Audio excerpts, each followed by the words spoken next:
go. A great day to one and all. Welcome to the March 2024 Licensure Examination for Teachers or Let Review for Math Majors. I am Mr. Kim J.C. Ensho, and I will be discussing with you the pre-board exam set 2.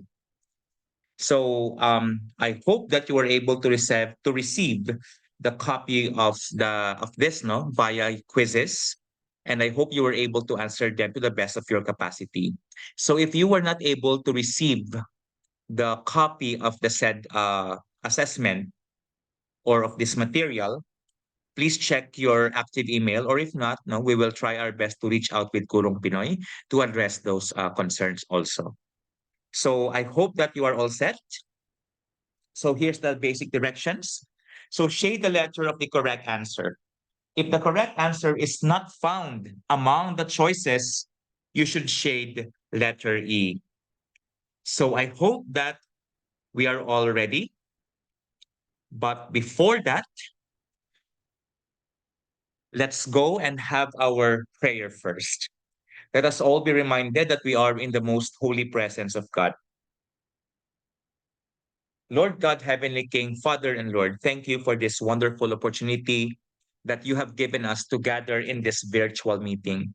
We are hoping and praying, Lord God, that as the day of the licensure examination for teachers is nearing, we are hoping that you will bless all of our reviewees, bless all the takers, and hopefully they will be able to get that much coveted title of being an LPT. All of this we pray in Jesus' name. Amen. All right. And I hope that we are all set. I hope your copies are ready. And with that, let's have item number 1. So the endpoints of the diameter of a circle are on the points A, 3, -2, and B, 5, 8. Find the equation of the tangent to the circle O at point A. Is it, take a look at choices A, B, C, and D. Which of these do you think is the correct answer? Okay, letter B daw, sabi ni Sir Ryan. Okay, may sumagot naman po ng A, sabi ni Sir Dennis. Okay. Good evening din po.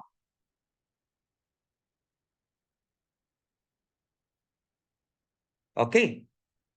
So some of you answered B, some of you answered letter A. Let's see if at least one of you got the correct answer.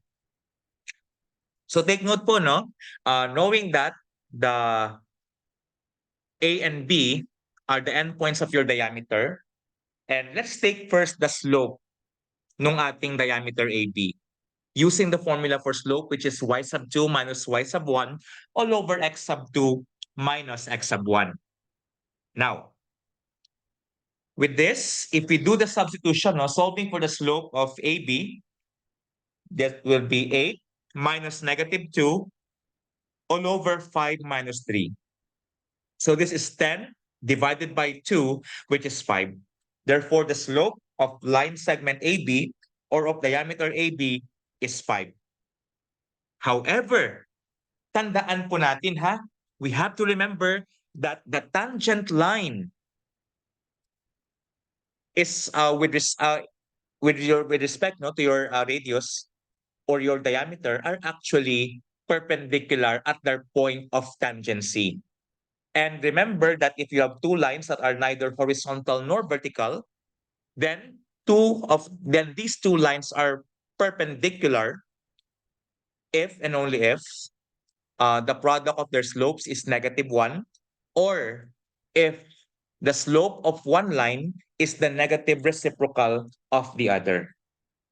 So with that, the negative reciprocal po ng slope ng AB is -1/5.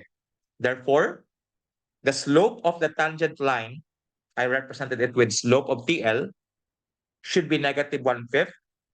And since it should pass at point A with coordinates 3, -2, So we can use now what we call the point slope form of a line, which is y minus y sub 1 equals m times the quantity x minus x sub 1, where m here is a slope and x sub 1 and y sub 1 are the coordinates of your point. And so by substitution po, that's y minus negative 2 equals negative 1/5 times the quantity x minus 3. So the y minus negative 2 simplifies to y plus 2. And if you distribute now the negative 1/5 sa ating right side po, that would be negative 1/5 x plus 3/5 because negative 1/5 times negative 3 is positive 3/5. And subtracting both sides by 2, so 3/5 minus 2 is negative 7/5. That's why the final answer here is letter B. Y equals negative 1/5 of x minus 7/5. So letter B is the correct answer po. Thank you. Let's proceed to item number 2. How about, oh, by the way, for item number 1, ito po yung itsura niya, no? And this is the result when I did this using GeoGebra. So you see, I yield, it has consistent results po. Okay. Number 2, take a look at this. Yes. A triangle has vertices at A 1, 3, B negative 3, negative 2, and C 4, negative 3. Determine its perimeter in units. Okay, so take a look po, no? At choices A, B, C, and D. What do you think is the correct perimeter of this triangle? Sabi ni Sir Ryan, ni Ma'am Cutie, letter A daw po. Ganon din si Teacher LJ. Okay, si Teacher LJ, lalaki ba ito o babae? Because LJ could be LJ Reyes, for example, no? Babae. But pero pwedeng lalaki like LeBron James, no? We don't know. Okay. Sabi ni Ma'am Hannah, letter A din daw.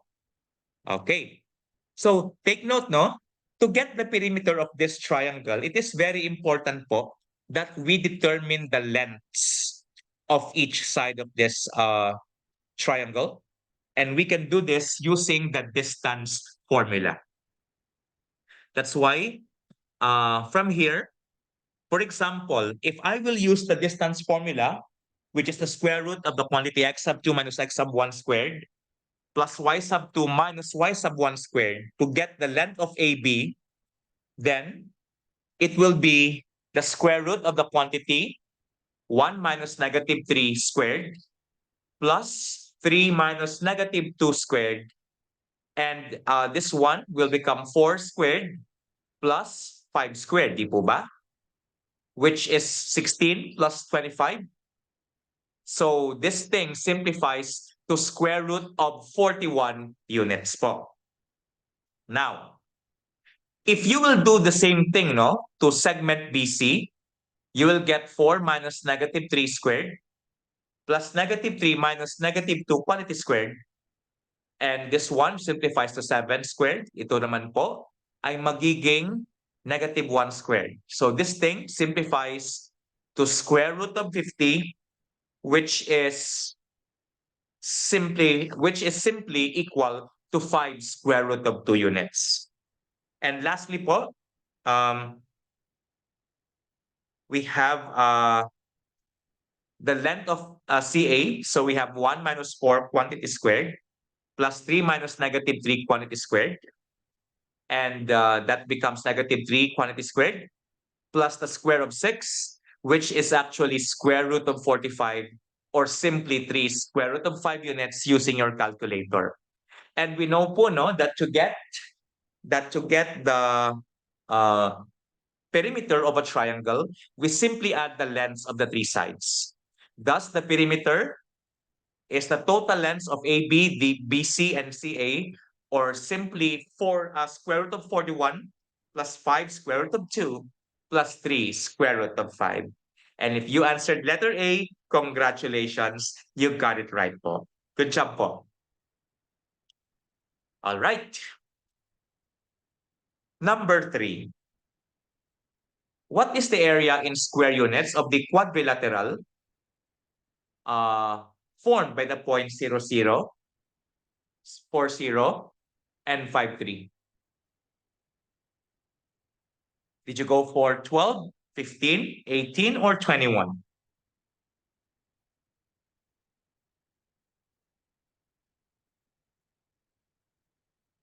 All right, 18 daw.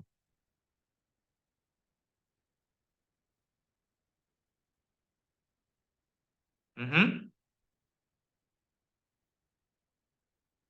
Okay, let's see if you are right. Now, ito po yung itsura niya, no? And if you could see, it's really a parallelogram po, no? Because if you could verify, no, that segment AB and CD are parallel. Also, DA and BC are also parallel with one another. Okay? And we know for the fact, no, that the area of a parallelogram is equal to base times height. So in this case, ang base po natin ay 1, 2, 3, 4 units long. At saka yung height natin ay 3 units long. So by that, that's 4 times 3 equals 12 square units. If you answered letter B, great job. But if not, it's a learning experience po sa ating lahat. So number 3 po, letter B. On the recording. Okay, so I stand corrected. In the choices pala, it's letter A, 12 square units. Thank you po. Number 4. The endpoints of the diameter of a circle have coordinates negative 5, 1 and 5 square and 5, 7, I mean. How long is the radius of the circle? Is it square root of 34, square root of 35, 6, or square root of 37? What is your guess or what is your answer? Letter A daw, sabi ni Ma'am Gemma Aporto. Okay, and it seems that many of you would agree with letter A. Let's check if A is correct. So, to get the length of your diameter, we can again use the distance formula. D equals the square root of the quantity x sub 2 minus x sub 1 squared plus the quantity y sub 2 minus y sub 1 squared po. So in this one, no, ito po, negative 5 is, and this coordinates represent x sub 1 and y sub 1. And the other coordinates represent x sub 2, y sub 2. And with that, we have this equation. D equals the square root of the quantity 5 minus negative 5 quantity squared plus 7 minus 1 quantity squared. This in turn simplifies to 10 squared plus 6 squared, which is simply square root of 136, no? And if you simplify this, 136 has a perfect square factor of 4, and that's 4 times 34. You get 2 square root of 34 as the length of your diameter. However, hindi po ito yung tanong. Ang tanong po is, how long is your radius? And since your radius is just half of your diameter, then 2 square root of 34 all over 2 simplifies to square root of 34. Hence, letter A is the correct answer. Good job, guys. Keep it up and padayon lang. Number 5. How long is the radius of the circle x squared plus y squared plus 4x minus 2y equals 11? Did you go for 4, 11, 14, or 16?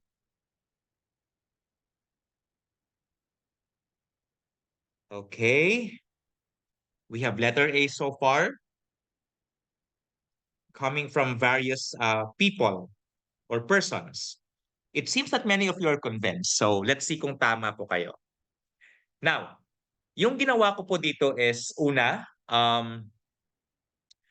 I made the 11 go to the right side. So I have x squared plus y squared plus 4x minus 2y. Then I joined, no, or I will be grouping together terms having the same variable. For example, so ito po, no, pinagsama ko po si x squared at saka si plus 4x. And you also have y squared minus 2y. And this time, we will employ completing the square po.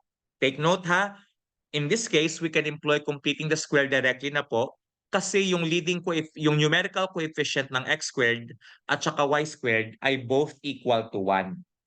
Okay, so if you have x squared plus 4x, ano po magko-compute sa square niyan? 'Di ba? Just divide the coefficient of x by 2 then square. 4 divided by 2 is 2. 2 squared, that gives you 4. So plus 4 po ako dito. How about dito po sa y squared minus 2y? Ano pong gagawin ko sa y squared minus 2y? Ano pong i-add ko dyan? Sabi ni Ma'am QT, ni Ma'am Gemma, 1 daw, and I agree. Kasi negative 2 divided by 2 is negative 1, and negative 1 squared will be plus 1. That's why sa left side po natin, I added 4 and 1. At dahil nga, no, to maintain equality, whatever is added on the left side should also be added on the right-hand side. So I also added 4 and 1 sa right side natin. And with that po, this is now x squared plus 4x plus 4 is a perfect square trinomial, which could be expressed as a square of x plus 2. And the y squared minus 2y plus 1 is another perfect square trinomial, which could be expressed as y minus 1 squared, equals 11 plus 4 plus 1, which is 16. Okay? But take note po, no, radius po yung hinahanap natin. And tandaan po natin ha, na kapag this is now the center radius form or the standard form of our circle. And the number and the constant here on the right side is actually equal to your r squared in the formula. That's why r squared is 16. It implies that the value of the ratio, or I mean of the radius, is 4 units. Letter A. Dalawa po yan, plus minus 4. Pero wala naman po tayong length na negative 4 na radius, no? That's why we adopted the positive 4, and that's letter A. Good job. Thank you. And take note po ha, if you have questions or clarifications, huwag po kayong mahiyang magtanong. Number 6. The statements of your 3 students are the following. Student A said, the sum of 2 irrational numbers can never be irrational. Student B said, the sum of 2 irrational numbers can be irrational. Letter C, the product of 2 irrational numbers can be rational. Who among them is telling the truth? Is it A and B, B and C, A and C, or D, A, B, and C? Okay. Many of you are convinced na letter B. B and C are telling the truth. So you think A is not true? And let's see kung tama po kayo. The statement of student A, the sum of 2 irrational numbers can never be rational, believe it or not, it is actually false. Why? For example, square root of 2 and negative square root of 2 are both irrational numbers.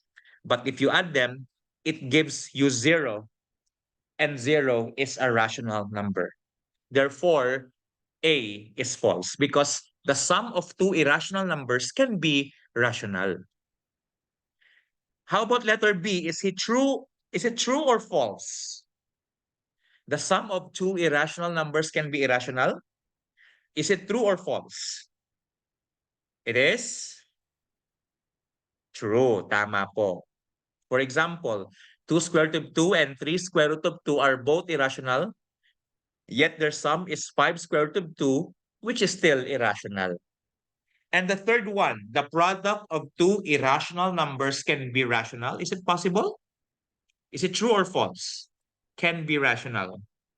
And the answer here is very good. It could be true. Halimbawa po, 2 square root of 2 times 3 square root of 2. The 2 times 3 is 6, and the square root of 2 times square root of 2 is 2. And 6 times 2 equals 12, which is a whole number, and all whole numbers are rational numbers. Therefore, B and C are correct, and that's letter B. Okay, good job everyone po.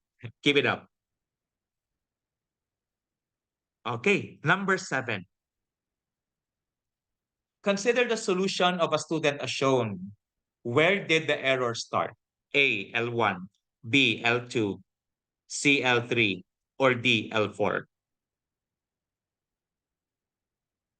Saan siya nagkamali? Bakit siya iniwan? Char lang.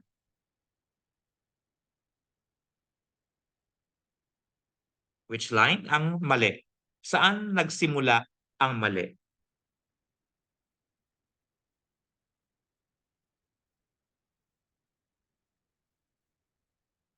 Letter A daw, line 1. Ang sabi ni,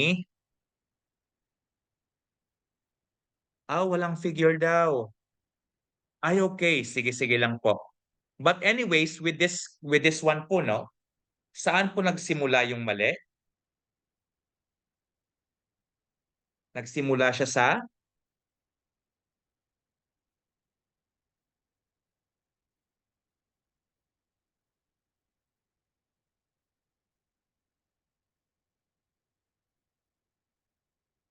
line. Saan kaya? Okay, nagsimula siya actually sa line 1. Bakit? So dito kasi nag-distribute siya ng 3x minus 6, no? Plus 5. Pero yung 10, naging 17. So dapat sa line 1 po siya nag-start. Okay? So letter A po ang tamang sagot. Number 8. I hope na nakuha po natin. Number 8, you would like to determine the prior knowledge of your learners in addition of polynomials. What type of assessment should you give? Is it A, placement, B, summative, C, diagnostic, or D, attitudinal? Okay, many of you answered letter C. Prof. Ed na po tayo, no, ng component. And if you answered, let's understand po what are they. No? When we speak about placement tests are actually done prior to instruction din po. So this is done to determine the needs of learners, to determine the prior knowledge of students, and use this as starting point for instruction. And it's also a basis, no, to place students in specific learning groups to facilitate teaching and learning. In some context po, ito din po yung ginagamit nila siguro, no, for kung saan tayo ilalagay na section. When we speak about diagnostic tests, it's usually done before or during instruction. So one of its goals is to determine students' recurring or persistent difficulties, to search for students' learning problems that do not respond to first aid treatment. Halimbawa po, yung teacher ginawa niya po ang lahat. Pero bakit ganon? Ginawa mong lahat, pero bakit ganon? Ayaw kuminis. Char lang. Pero bakit parang hindi ma-solve yung problem? So, you have to go further, no? And it's also used to help formulate a plan for detailed remedial instruction po. And when we speak about summative tests, it's done after instruction. So the purpose is to certify what students know and can do and the level of their proficiency or competency, and to reveal the results of assessment whether or not instructions have successfully achieved the curriculum outcomes. Okay? So in this case din po, halimbawa po ng summative test, no, is yung ating mga halimbawa po, let's say quarter tests, long tests, unit tests. So those are summative by nature. Okay? So in this case, since you would like to determine the prior knowledge of your students, then the best is diagnostic test. And that's letter C. Okay, I hope you got it. Number 9. In an exam, the teacher noted that the median of the class is less than the mode. The distribution of the scores is most likely A, negatively skewed, B, positively skewed, C, approaching normal, or D, normal.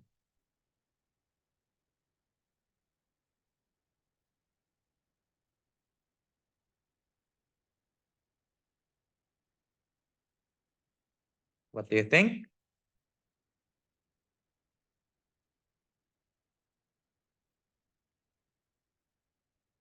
Okay, let's see. Oy, Marami pong sumagot ng letter A. Okay, let's see if it's correct.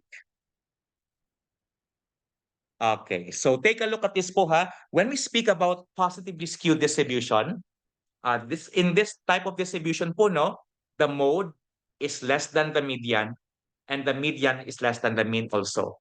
When we speak about positively skewed distributions, majority of the scores, halimbawa po, no, majority of the scores are low and only few here are high. By the way, as you go to the left, the scores are becoming lower. And as you go to the right, the scores are becoming higher. So dito po, notice yung mataas po yun dito, mataas yung height niya, no? So it means na marami po ang nakakuha ng scores na mababa at kaunti lang po yung matataas. When we speak about a negative skew or negatively skewed or left skewed distribution po, the mean is the lowest, the median is higher than the mean, and the mode is higher than both mean and median. And in this case po, marami po sa mga scores ay matataas, no?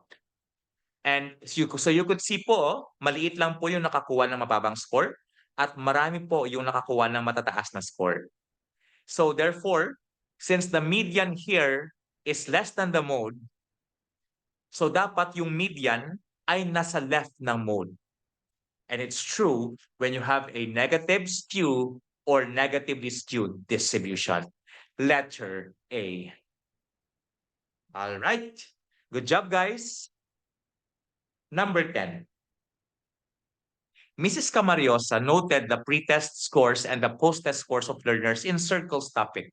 Supposing the assumptions on the use of parametric tests are satisfied, what test should she use to determine if there is a significant difference between pre-test and post-test scores?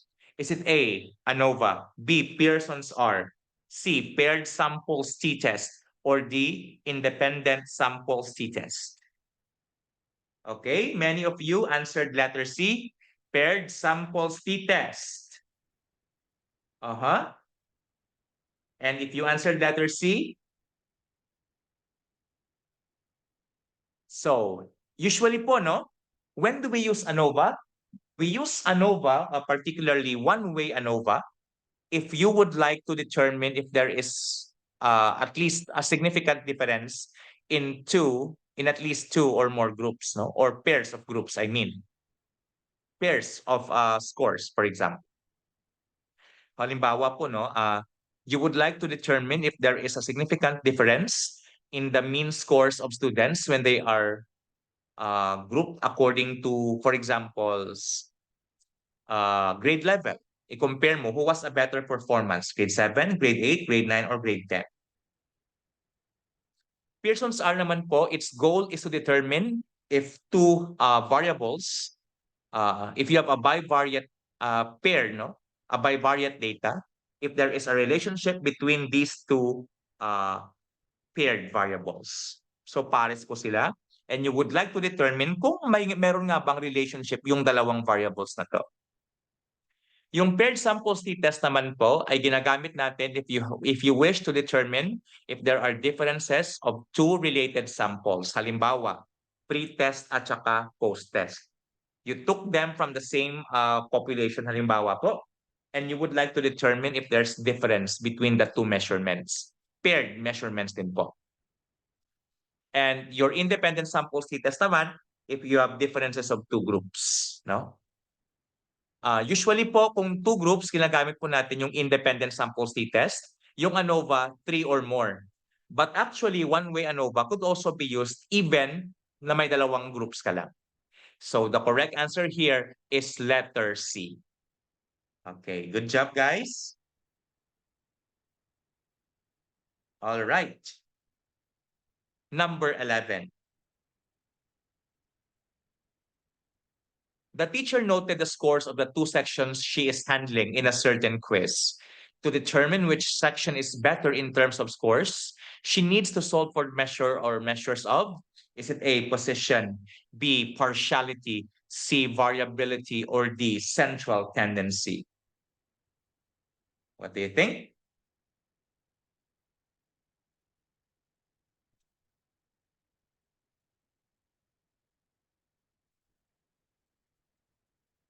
Letter D daw. If you answered letter D, okay, let's see. Measures of central tendency, no, are numbers that describe what is typical or the average or the concept of central or center in a distribution. Whereas measures of variability naman po are numbers that describe diversity or variability in the distribution. So these two types of measures together help us to sum up a distribution of scores without looking at each and every score. Measures of central tendency uh, tell you about typical or central scores, whereas measures of variation or variability or dispersion reveal how far from the typical or central score that the distribution tends to vary. So, in other words po, yung measure of central tendency, it tells you, for example, it gives you a number kung saan po nagka-cluster yung score.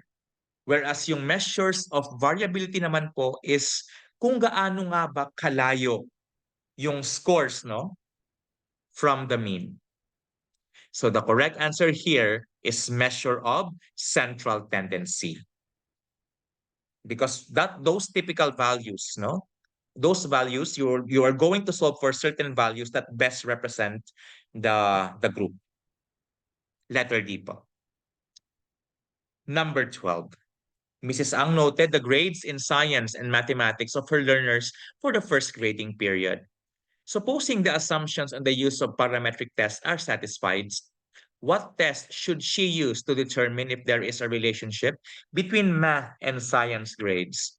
Is it ANOVA, Pearson's R, paired samples t-test, or independent samples t-test? Grabe, ang bilis. And your answer is paired samples t-test? Letter B? Pearson's R, If you answered Pearson's R, you are actually correct, no? Because among all of the choices, only Pearson's R there is a measure of relationship of bivariate data or paired variables po. So the best or the correct answer here is letter B. Number 13. If you could notice, no, hindi ko na po diniscuss yung iba because it was also discussed earlier po. Thank you. You would like your students to visualize the part-whole relationship among variables. Which of the following graphs is best to use? Will you use line, pie, frequency, or pictograph? Part-whole relationship? Very good. It has to be a pie chart or a circle graph or pie graph. And the pie graph is usually used to compare part-to-whole relationship. It's used to compare part-to-part relationship. Like, for example, this yellow is larger in terms of the violet, no? So it's telling you that, okay, mas marami ito compared sa itong category. It's used when exact quantities are less important than the relative sizes of the parts po. That's why, agree po ako sa inyo, letter B, pie chart or pie graph, ang tamang sagot. Number 14, good job. What is the period of y equals 2 sine of the quantity 3x plus 6 plus 1? Did you go for 2, 2 pi over 3, negative 2, or 12.591?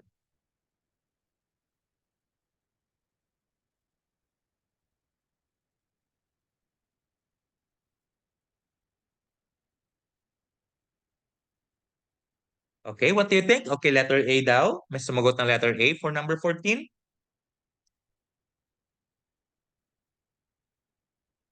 All right, how about the others? May sumagot naman po ng letter B, which is 2 pi over 3. Okay? We'll see kung ano kayang tamang sagot dito. Now, take note po this is actually, no, if you have the transformation of trigonometric graphs, if you have y equals a sine of the quantity B, multiplied by x minus c plus d, yung ito po, yung sa harap, yung constant na to na a, the absolute value of that is the amplitude or the height, no? The period po nito is 2 pi over b. So take note ha, kung ano man po yung b dyan, yan po yung period niya, no? 2 pi divided by b lang. Now, kung inyo po mapapansin, ito lang po yung need natin. And if you have y equals 2 sine 3x plus 6 plus 1, pero notice nyo po, no, it should be of this form na b quantity x minus c. So, ang dapat maging 1 po yung numerical coefficient ng x dito. So, yung mangyayari po is, kung ano po yung numerical coefficient ng dito sa loob, yung ng variable, no, i-factor out po siya. So, factor out the 3. And 3x divided by 3 is x. 6 divided by 3 is 2. That's why 2 po yan. And the b here is now equal to 3. And using the formula for period, which is 2 pi over b, then you have 2 pi over 3. Letter B. Okay, yes. So letter B po ang tamang sagot. Kung tama ka, okay. But if not, okay then. No? What's important is that we are learning po. Number 15. Which of the following expressions is not a real number? Sine 0, cosine 0, tangent 0, cotangent 0. Okay.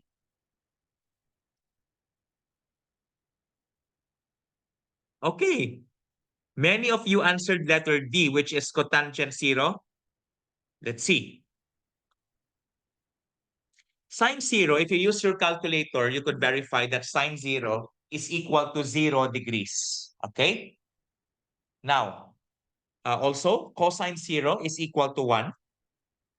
Tangent 0 is equal to 0. Why is it so?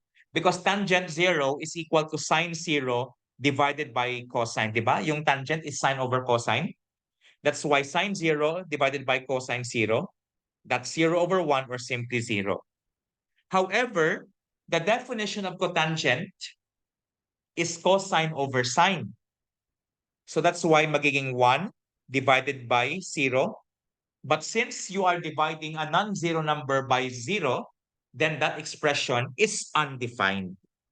Hence, letter D here is not a real number.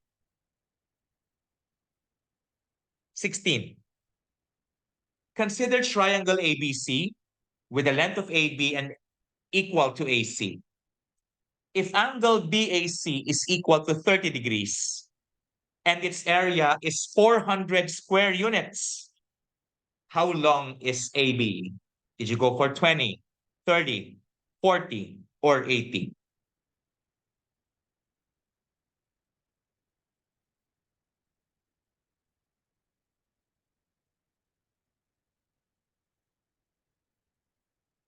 What is your answer for number 16?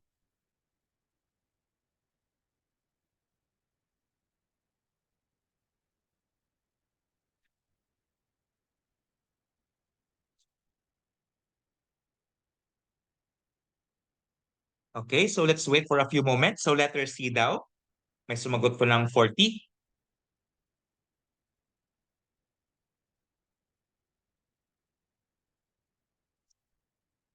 Okay, so it seems na some of us are quite shy to give our answers, no? Or maybe we are not yet sure. But let's see kung paano nga ba ito gawin. So ito po yung figure natin, no? Applying those things, so AB and AC are both, we don't know their measures, but they're equal. So let's represent them with X. Tapos, di ba, yung angle na BAC is 30 degrees, so yan po. You notice po, no? Side, angle, side. So this triangle is in the SAS format because you are given two sides and an included angle, not 30 degrees. And I hope you could still recall the formula. That is, given the triangle in SAS format, its formula or its area is equal to 1/2 AB sine C. Where, what does it mean? where A and B are the two sides and 30 degrees is the included angle. So with this, no, by substitution, you will have 400, which is the area, equals 1/2 times, we don't know, this is A, this is B, 1/2 x times x, sine of 30 degrees. We also know po, no, na yung sine of 30 degrees is actually equal to 1/2. You could verify that with your calculator. X times x is x squared. And if you have 1/2 times 1/2, that would be 1/4, no? But multiplying both sides by, to clear off the fractions, we just multiply both sides by 4. And you have 1,600 equals x squared. But since we are only after of the value of x, then just take the positive square root of both sides. And it follows that x here has to be 40. Hence, letter C. So congratulations po, Sir Ryan. You got it right po. Sana all. 17. How many three-digit numbers are there with different digits using the digits 1, 3, 5, and 7, and 9? Is it A, 120, B, 90, C, 10, or D, 60?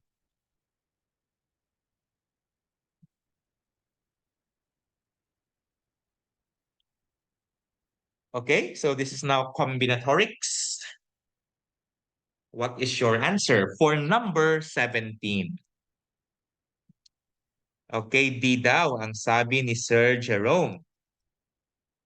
Same with Teacher Marnie, Sir Mark Vincent, Sir Ronel, Ma'am Hannah. Tama nga kaya ang letter D na 60? We'll see. So, tandaan po natin ha, di ba meron tayong 5 pagpipilian? Sana all merong 5 pagpipilian. So, we have here 1, 2, 3, 4, 5 choices. But among these 5 choices, tandaan po natin na 5 sa kanila ang pwedeng ilagay sa ones digit. And sabi kasi dyan that there are different digits dapat, no? So here, it is understood that repetition is not allowed. Meaning to say, kung nagamit mo na po yung letter or digit na yan, I mean, sa ones place, hindi mo na siya pwedeng gamitin sa tens place. So out of 5, halimbawa, ginamit mo ang 1 sa ones place. So meaning meron ka pang 3, 5, 7, 9 or 4 na options for the tens place. At let's say, ginamit mo ang 3 sa tens place, you still have 5, 7, and 9 or 3 choices para naman po sa hundreds place. And by the fundamental counting principle, we have to multiply everything. So 3 times 4 times 5, and that gives us 60. So congratulations to everyone who answered 60. Great job po. 18. There are 2 copies of each of the 4 different books. In how many ways can they be arranged on a shelf? Is it A, 128 ways, B, 1,680 ways, C, 2,520 ways, or D, 1,380 ways? Okay, I can see, no, that some of you answered letter C. Meron pong sumagot ng letter A. Aha. It's either C or A po. So far, ang sagot ng ating madlang people. Pero meron din pong sumagot ng letter B na 1,680. Okay, let's see. Okay, let's see kung sino kayang nakachamba or let's say hindi chamba ang nakakuha ng tamang sagot pala. Okay, sorry for that. Now, ito po yung ating expression. Bakit 8 factorial over 2 factorial, 2 factorial, 2 factorial, 2 factorial? You might be asking, no?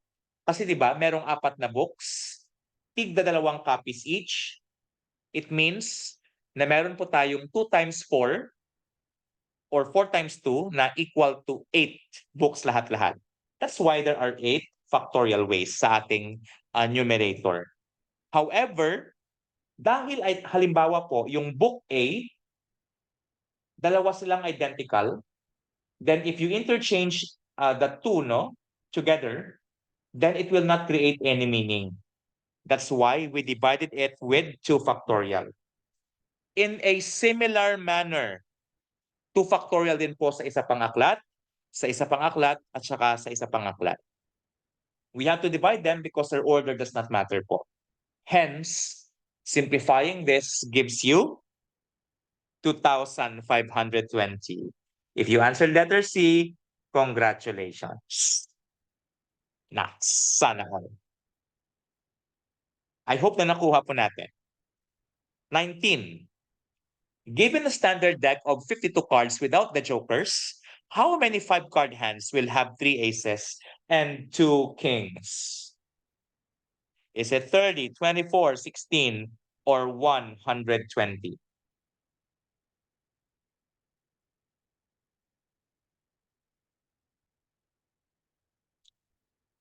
Tatlong aces at dalawang king. Kung siguro no, you know the term for this one, meron kang tinatawag na full house.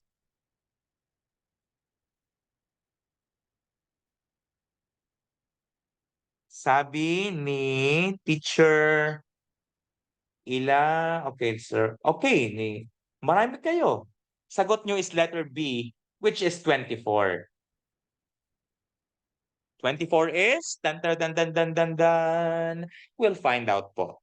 Take note po ha, sa isang standard na baraha, meron kang 4 aces, meron ka ding 4 na king. Yung 4 aces po are ace of hearts, ace of diamonds, ace of spades, and ace of clubs. Ganon din po sa king, 4 po sila na again no, parehas yung yung suit sa ace. So with that, sa 4 na king kukuha ka lang ng 3. Sa 4 na ace, tama ba? Sorry, 3 aces pala. Sa 4 na ace, kukuha ka lang ng 3. So that's 4 combination 3. Because the order does not matter po, no? As long as nandyan lang po siya sa card ninyo, sa barahan ninyo. Sa 4 na king, kukuha ka ng 2. Kaya that's 4 combination 2. And using the formula, no? So 4 combination 3, you could verify this with your calculator. 4 combination 3 is 4. And 4 combination 2 is equal to 6. And by the fundamental counting principle again po, we have to multiply them. And that gives you 24. Letter B. Okay. 20. In how many ways can a poster be colored if there you can use at least one of the 5 different colors available? A, 32, B, 30, C, 31, or D, 29?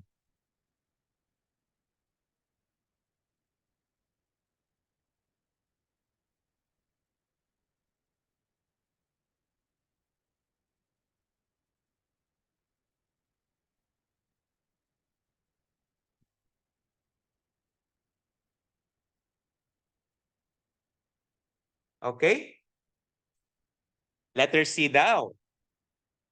31? And if you answer 31, tandaan po natin.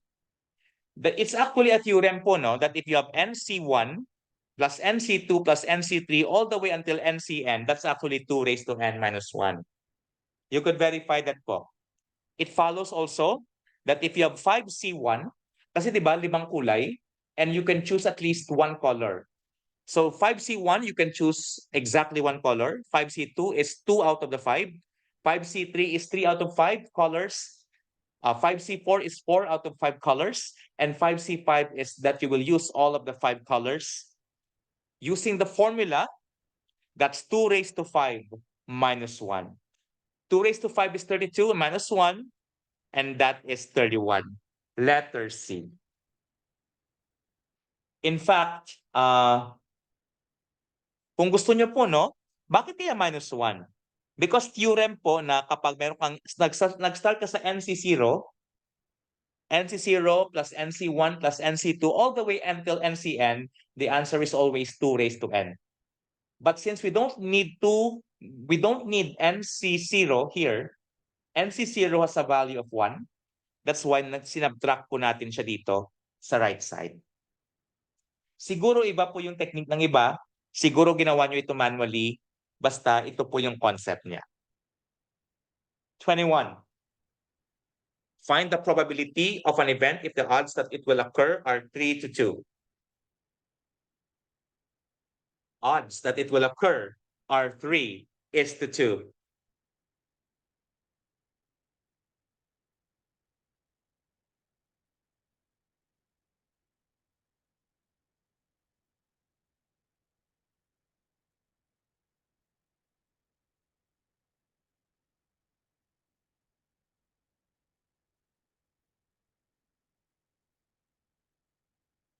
What do you think?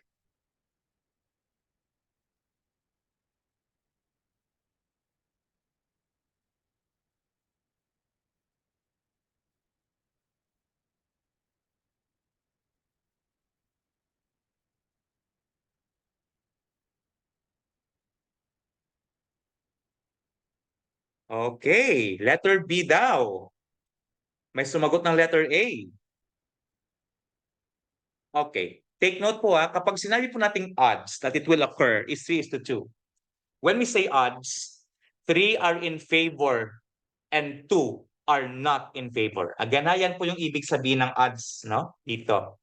So 3 ang pabor, 2 ang hindi.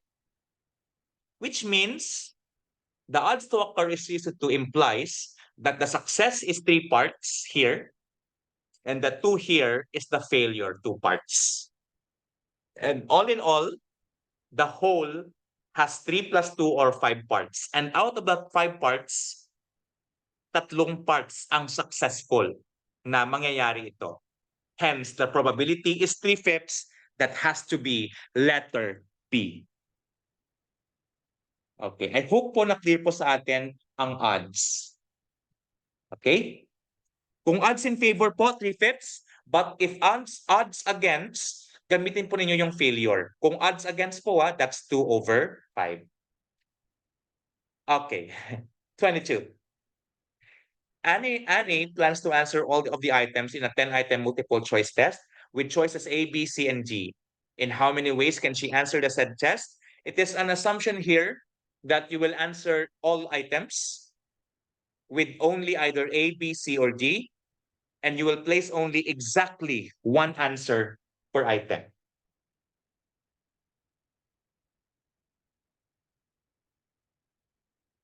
Okay. Letter A daw, 4 ways to 10.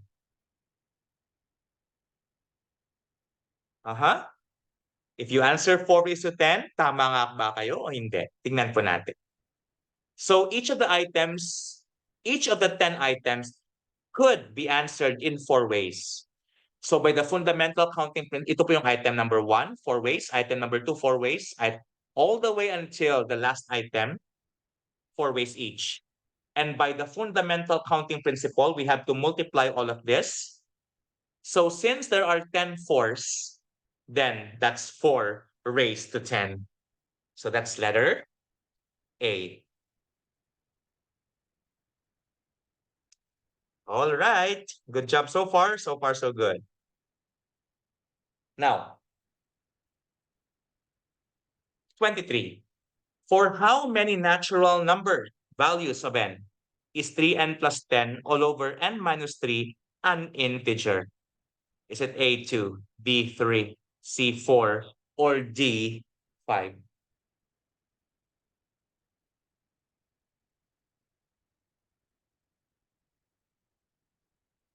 Okay, which is which?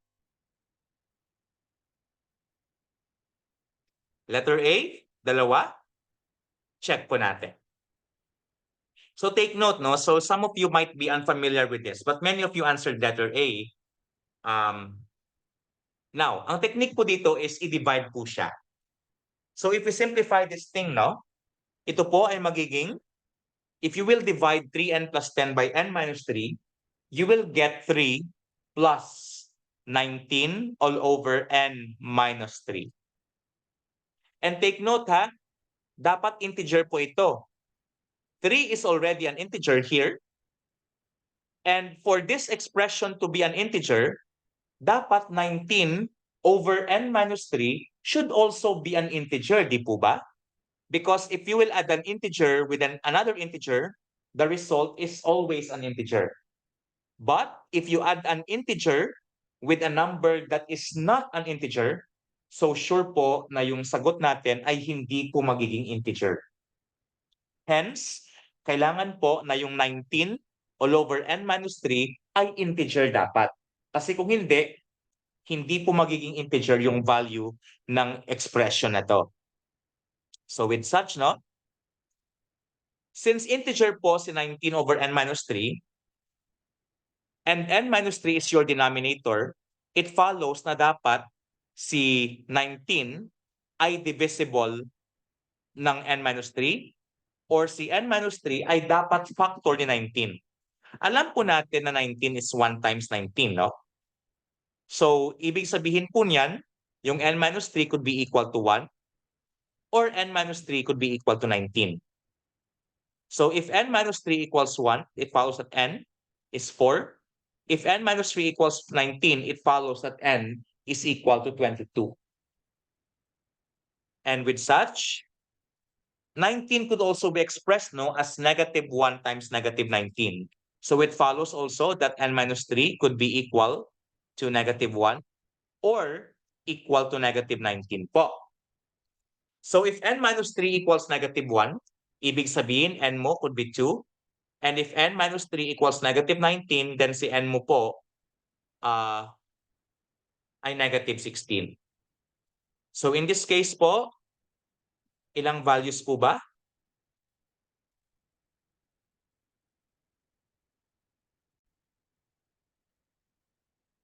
But we have to remember, according to the problem, natural number values of n po yung hinahanap natin. And among them, 4, 22, and 2 are natural numbers, which means tatlo lang po sila. And because negative 16 po is not a natural number, so we have to exclude it. Hence, there are 3 values. That's letter B. Okay? And we have another one here. In a college class of 40 students, 27 like calculus and 25 like chemistry. Find the number of students who like both subjects. Is it A, 12, B, 15, C, 13, or D, 8?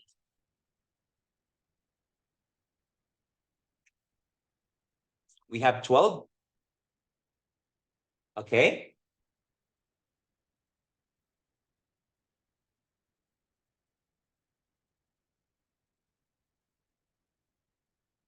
How about the rest? Okay, many answered letter A.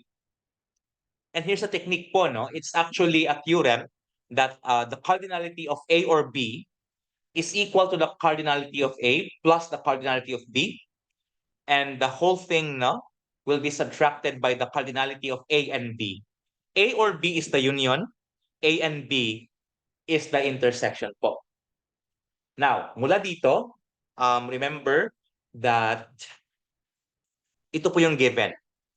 So by substitution po, 40 equals 27 plus 25 minus the cardinality of A and B or yung both. So what's next is 27 plus 25 is 52. This positive 40 sa left side ay naging minus 40 sa right side. At saka itong negative na value na to, negative nito, no?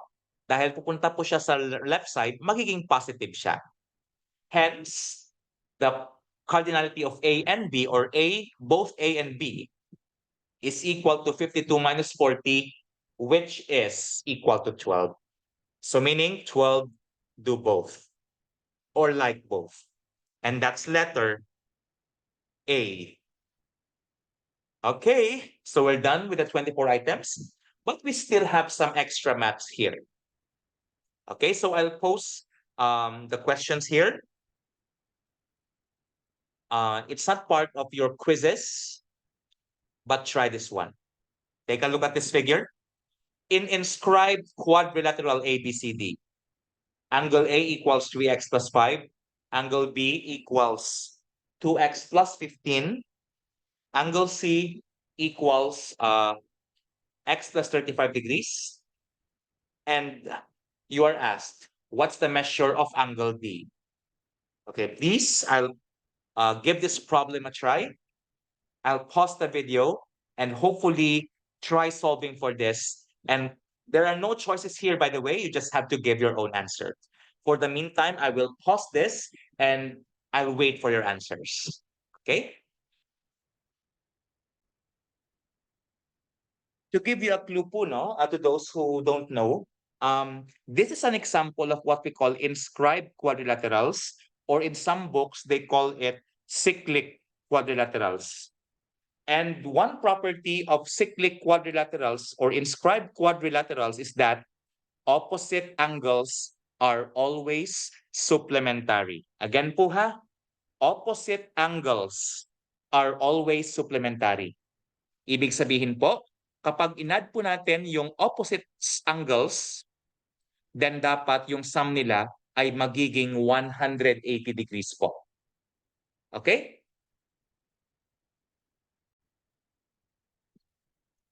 Okay, so we have different answers. We have 85. We have also 35. We have 40. We have 95. We have 87.5. And many more. So let's see po kung saan dito yung tamang or alin dito yung tamang sagot. Meron ding 65. Sige, check po natin. Now, so sabi ka po natin, no? Opposite angles of inscribed quadrilaterals are supplementary. Among the given po si A at saka si C. And their sum has to be 180. So 3x plus 5 plus x plus 35 equals 180 po. And that's 3x plus x is 4x. 5 plus 35 is 40. Subtract 40 from 180. That's 140. And divide both sides by 4. You will get x equals 35 po. Now, saan ko isa-substitute? Di ba? Yung hanap natin is angle D. Okay? So angle D and angle B are supplementary. Okay? So the measure of angle B is 2x plus 15, right? So by substitution, angle B measures 2 times 35 plus 15, which is equal to 85 degrees. So angle B po is 85 degrees. However, angle D po yung ating hinahanap, no? Okay? So it follows po that angle D has to be 180 degrees minus 85 degrees. So dapat po ito ay 95 degrees. So ang tamang sagot po ay 95 degrees. So congratulations po sa lahat ng nakakuha ng 95 degrees. Yung 85 po yung B, boy. Pero dog po yung hinahanap natin eh. So it has to be 180 minus 85 or 95 degrees po. I hope na nakuha po natin. Yes, it's okay po. No worries po. One more.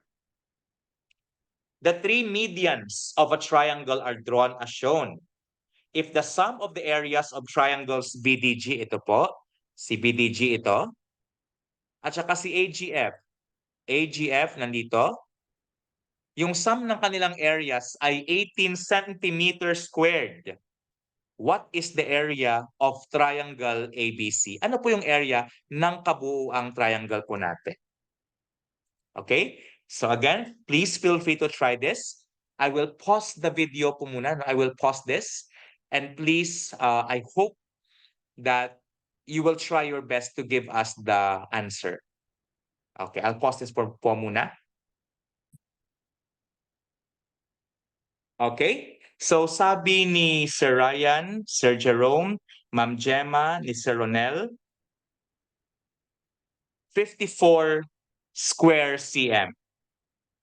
Let's check. So, actually po, natandaan po natin, if you draw all the three medians of your triangle, then their point of intersection, that all of these three medians will intersect at one point, and this single point is what we call centroid. And what is so special about this is that if you will have these six uh, non-overlapping triangles, all of them have equal areas. Again, each of the six small non-overlapping triangles have equal areas with one another. In other words, if ang area of angle of triangle BDG and triangle AGF is 18, their combined areas, uh, it's 18 cm squared divided by 2, which means yung area po ng bawat isa dito ay 9. So, therefore, 9, 9, 9, 9, 9, 9. Lahat sila ay 9. May ilang nines? There are 6 of them. So, I agree, no? With Sir Ryan. So, therefore, the area of triangle ABC is just equal to 6 times 9 cm squared, and therefore, it has to be 54 centimeters squared. So to everyone who answered 54 centimeters squared, Sir Jeffrey also, congratulations. You got it right. So, and that ends our session for tonight. Thank you very much and a great day to one and all.